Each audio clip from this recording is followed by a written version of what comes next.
Chanakya knowledge hub में आप सभी दोस्तों का स्वागत है। दोस्तों, आज का टॉपिक है भारत की राज्य व्यवस्था के अंतर्गत संसदीय शासन प्रणाली और राष्ट्रपतीय शासन प्रणाली।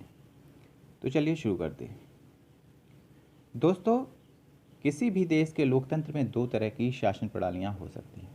पहली संसदीय शासन प्रणाली, दूसरी राष्ट्रपतीय शासन प्रणाली। संसदीय शासन प्रणाली कार्यपालिका नीतियों एवं कार्यों के लिए विधायिका के प्रति उत्तरदायी होती है।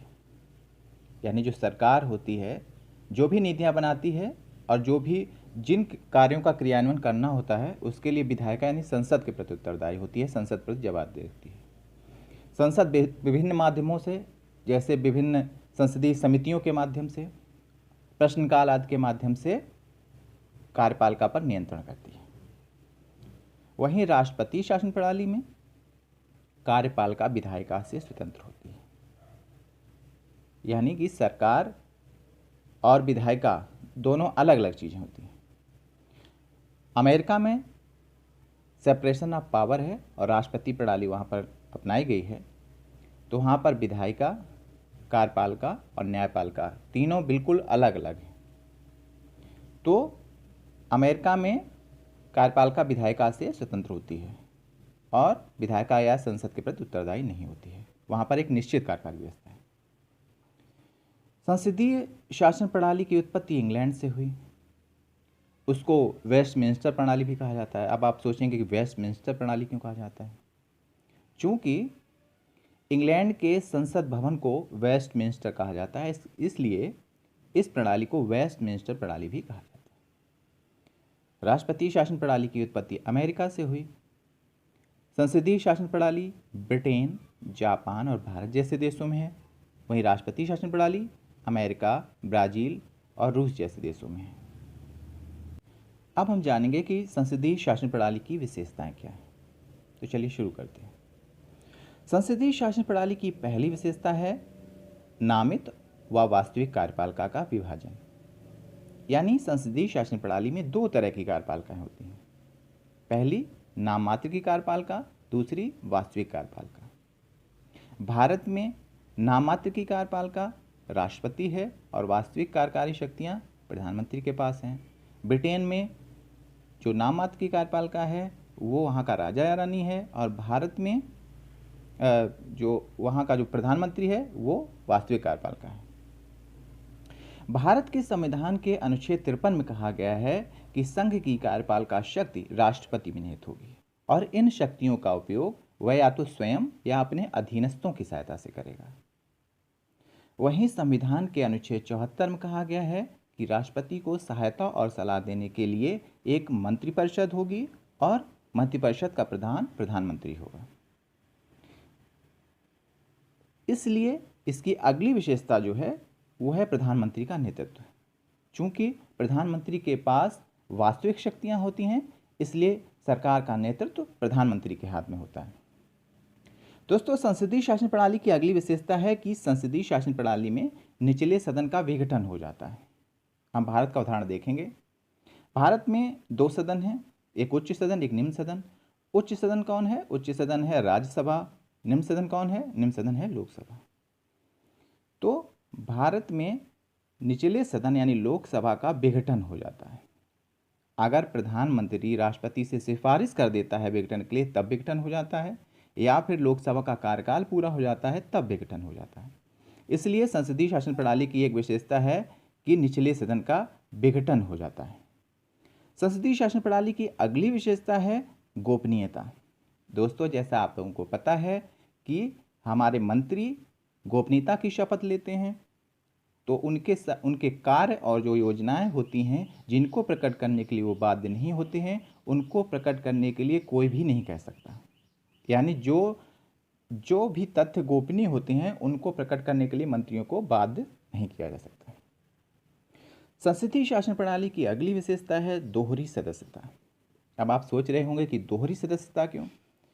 जी हाँ, आप लोगों को पता है कि जो सदस्य सरकार के सदस्य, जो मंत्रीगण सरकार के सदस्य होते हैं यानी सरकार के हिस्सा होते हैं, वही संसद का भी हिस्सा होते हैं। यानी मंत्रिपरिषद के जो सदस्य होते हैं वो संसद के भी सदस्य होते हैं।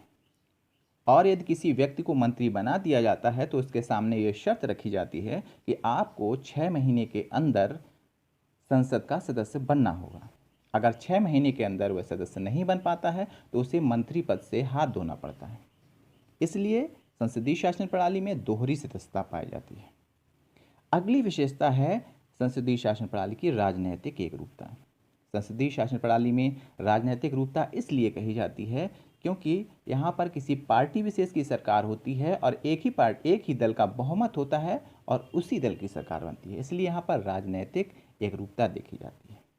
संसदीय शासन प्रणाली की अगली विशेषता सामूहिक उत्तरदायित्व है। सामूहिक उत्तरदायित्व से तात्पर्य यहाँ पर कार्यपालिका सामूहिक रूप से संसद के प्रति उत्तरदायी होती है, यानी जितने भी मंत्रीगण होते हैं सरकार सामूहिक रूप से संसद के प्रति उत्तरदायी होती है।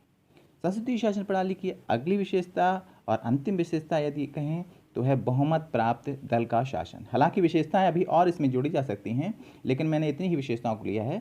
तो ये विशेषता है अंतिम विशेषता इस चैप्टर की, बहुमत प्राप्त दल का शासन। यानी संसदीय शासन प्रणाली में जैसा मैंने पहले बताया था कि जो बहुमत प्राप्त दल होता है उसकी सरकार बनती है, इसलिए बहुमत प्राप्त दल का शासन होता है। जब वो दल बहुमत खो देता है तब उसको इस्तीफा या त्यागपत्र देना पड़ता है। दोस्तों अब देखते हैं कि राष्ट्रपति शासन प्रणाली की क्या विशेषताएं हैं। तो राष्ट्रपति शासन प्रणाली की सबसे पहली विशेषता है राज्य तथा सरकार का मुखिया एक होता है। अभी हमने संसदीय शासन प्रणाली की बात की, वहाँ पर दो तरह के मुखिया मिले। एक तो हेड ऑफ स्टेट मिला, यानी कि हेड ऑफ स्टेट जैसे कि भारत में राष्ट्रपति, ब्रिटेन में कोई राजा या रानी, और दूसरा वास्तविक कार्य शक्तियाँ जिसके पास होती हैं वो प्रधानमंत्री, ब्रिटेन में भी प्रधानमंत्री है, भारत में प्रधानमंत्री है। लेकिन राष्ट्रपति शासन प्रणाली में ऐसा नहीं है। राष्ट्रपति शासन प्रणाली में सरकार का मुखिया और हेड ऑफ स्टेट दोनों एक ही होता है, यानी जो अमेरिका का राष्ट्रपति है वही सरकार का भी मुखिया है, वही अमेरिका का हेड ऑफ स्टेट भी है। राष्ट्रपति शासन प्रणाली की अगली विशेषता है एकल सदस्यता।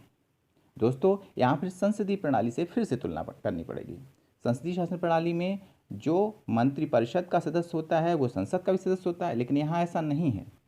यहाँ पर सेपरेशन ऑफ पावर अपनाया जाता है, यानी कि विधायिका, कार्यपालिका और न्यायपालिका तीनों अलग अलग होती हैं। यानी जो सरकार का सदस्य है, मंत्रिपरिषद का सदस्य है, उसको संसद का सदस्य होना जरूरी नहीं है, इसलिए यहाँ पर एकल सदस्यता अपनाई जाती है।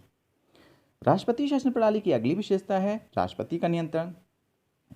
चूंकि राष्ट्रपति शासन प्रणाली में यदि हम अमेरिका का उदाहरण लें तो अमेरिका का राष्ट्रपति अपने मन से मंत्रियों की नियुक्त करता है। वो चाहे जिस व्यक्ति को चाहे उठा के मंत्री नियुक्त कर दे, जब चाहे उसको उसके मंत्री पद से बाहर निकाल दे।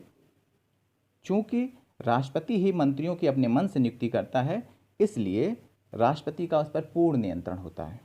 इसलिए राष्ट्रपति शासन प्रणाली में राष्ट्रपति का नियंत्रण होता है। राष्ट्रपति शासन प्रणाली की अगली विशेषता है कि निचले सदन का विघटन नहीं होता है। जैसा मैंने पहले बताया कि संसदीय शासन प्रणाली में निचले सदन यानी भारत में लोकसभा का विघटन होता है, लेकिन राष्ट्रपति शासन प्रणाली में अमेरिका की बात करें तो हाउस ऑफ रिप्रेजेंटेटिव का विघटन नहीं होता है। राष्ट्रपति शासन प्रणाली की अगली विशेषता है उत्तरदायित्व का अभाव। जैसे संसदीय शासन प्रणाली में मैंने बताया कि कार्यपालिका सामूहिक रूप से विधायिका या संसद के प्रति उत्तरदायी होती है, लेकिन राष्ट्रपति शासन प्रणाली में सेपरेशन ऑफ पावर के चलते तीनों अलग अलग होती हैं और कोई एक दूसरे के प्रति उत्तरदायी नहीं होती। यानी कार्यपालिका विधायिका या संसद के प्रति उत्तरदायी नहीं होती है, वहाँ पर उत्तरदायित्व का अभाव होता है। राष्ट्रपति शासन प्रणाली की एक विशेषता है कि निश्चित निर्वाचन अवधि होती है वहाँ पर, यानी राष्ट्रपति अगर अमेरिका का है तो वो 4 वर्ष के लिए चुना जाएगा। लेकिन भारत में यदि प्रधानमंत्री अपना बहुमत खो देता है, अपने दल का बहुमत खो देता है, तो उसे इस्तीफा देना पड़ता है। हालांकि वहाँ 5 साल के लिए सरकार यहाँ पे भी होती है, लेकिन अगर वो बहुमत खो देगा तो उसको इस्तीफा देना पड़ेगा। हालांकि अमेरिका में राष्ट्रपति को महाभियोग से हटाया जा सकता है, लेकिन बहुमत का यहाँ पर कोई संयोग नहीं है, यानी कि बहुमत से यहाँ कोई मतलब नहीं है। तो राष्ट्रपति शासन प्रणाली में जो राष्ट्रपति है उसकी एक निश्चित निर्वाचन अवधि होती है, जो अमेरिका में 4 वर्ष है। दोस्तों आशा करता हूँ कि आज का ये टॉपिक आप लोगों को पसंद आया होगा। अगला टॉपिक लेकर मैं शीघ्र उपस्थित होऊंगा। तब तक के लिए धन्यवाद।